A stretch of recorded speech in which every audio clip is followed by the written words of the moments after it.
pessoal, aqui é o professor Wesley do DEPEL UFSJ e nesse vídeo nós vamos dar sequência ao nosso estudo de estabilidade a pequenas perturbações, a estabilidade angular.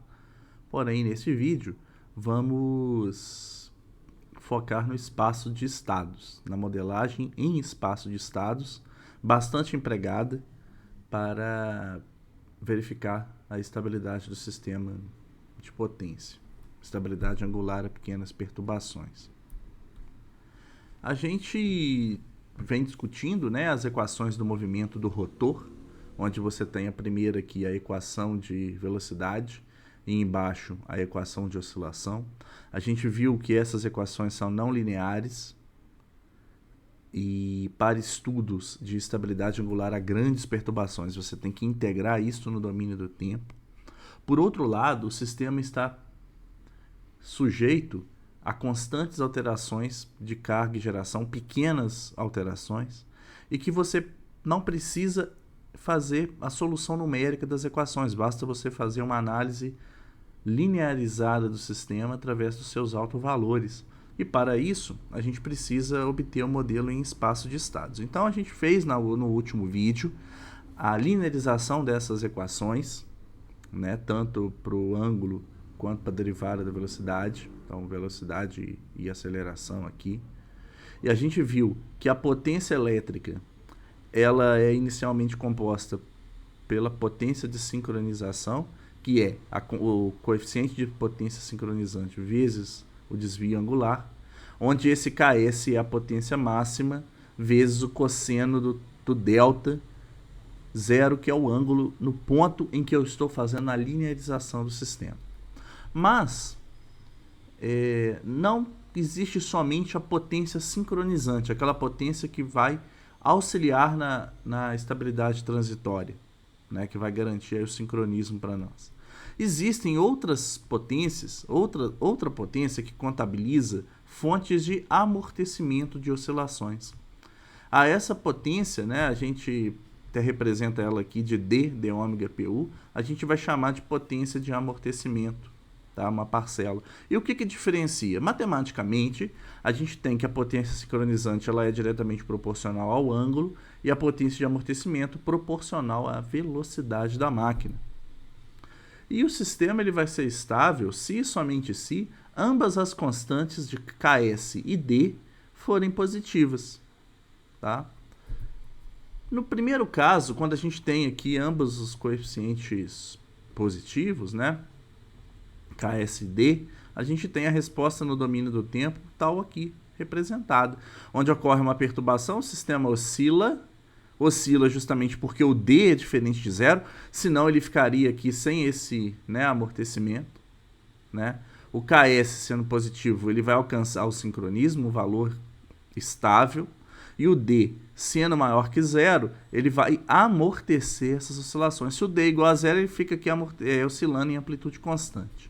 Em termos de torque, ou potência, tanto faz, a gente vê que ambas as potências, delta, potência sincronizante e potência de amortecimento, observe bem, elas estão em fase aqui, o sincronizante em fase com a velocidade, o amortecimento em fase com desvio, sincronizante em fase com o ângulo e o amortecimento em fase com a velocidade, ambas são positivas,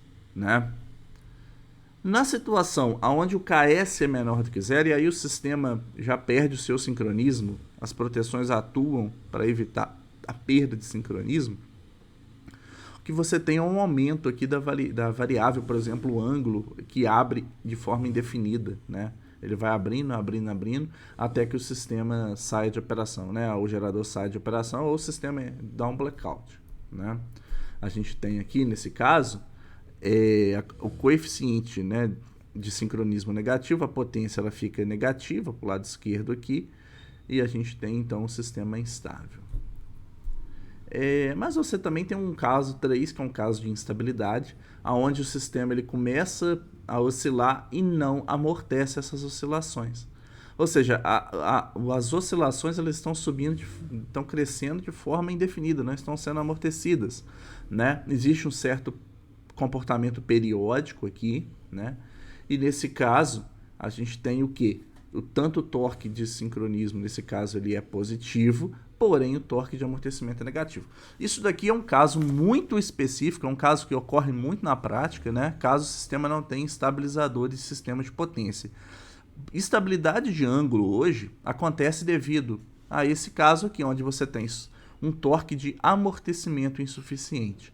E a gente vai ver ao longo do curso, ao longo dos vídeos do canal, que o equipamento que amortece essas oscilações, que fornece um torque de amortecimento positivo, é o estabilizador de sistema de potência, tá?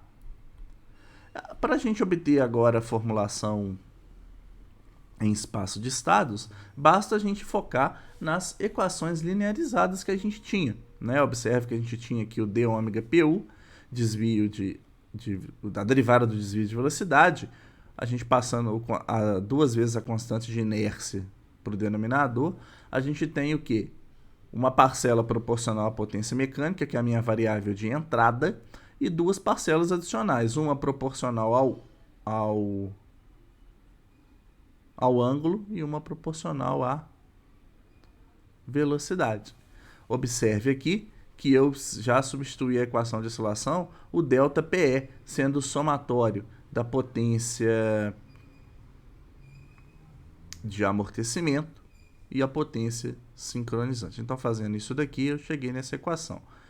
E o d ômega pu, a derivada do ângulo, que é a velocidade em pu, ela é o ômega síncrono vezes o desvio de velocidade em pu. Para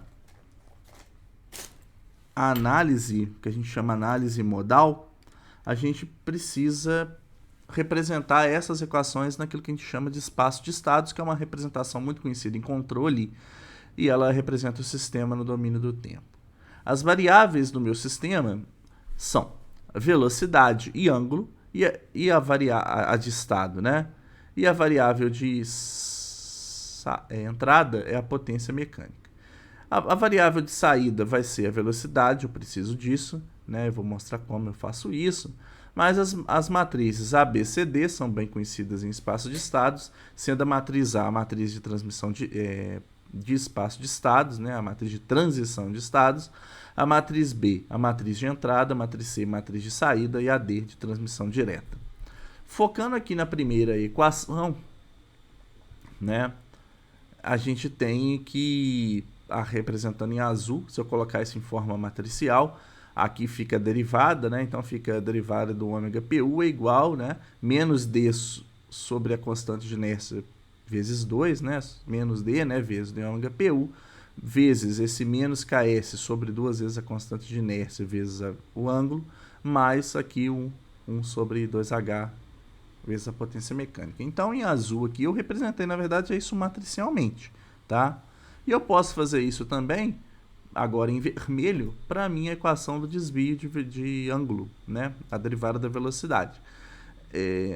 Aqui eu tenho nada mais, nada menos que a derivada do delta, ela é ômega s vezes o d ômega pu, né? E não tem nenhum outro termo, por isso que aparece 0 aqui, e 0 aqui. Ele não é função nem do ângulo e nem função da potência mecânica. Bom, e se eu quiser agora, então, se eu quiser completar o meu modelo, já visto que eu consegui obter as matrizes A e B, eu tenho que obter a matriz C e D. Bom, para a matriz C eu poderia pegar qualquer uma das variáveis, ângulo ou velocidade, eu vou escolher velocidade. Então, basta que eu faça o seguinte, olha, por uma multiplicação matricial, eu tenho umas vezes d ômega pu mais 0 vezes delta, né? Mais 0 vezes potência mecânica. Então, eu tenho aqui, na verdade, uma representação das matrizes C e D do meu sistema. Para o sistema de máquina barra infinita, o gerador representado pelo modelo clássico, essa é a representação em espaço de estados que a gente vai vai utilizar para estudar, né, a análise da estabilidade via autovalores, incluindo um exemplo numérico. Obrigado por assistir esse vídeo.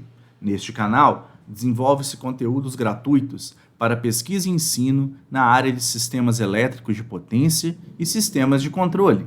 Se esse conteúdo foi útil para você, peço que curta, compartilhe e se inscreva no canal, o que é muito importante para a divulgação do meu trabalho. Me acompanhe também nas redes sociais ResearchGate, Twitter e LinkedIn. A lista completa com meus artigos científicos pode ser obtida no meu currículo Lattes do CNPq, no Google Scholar e no Orchid. Obrigado novamente e até mais!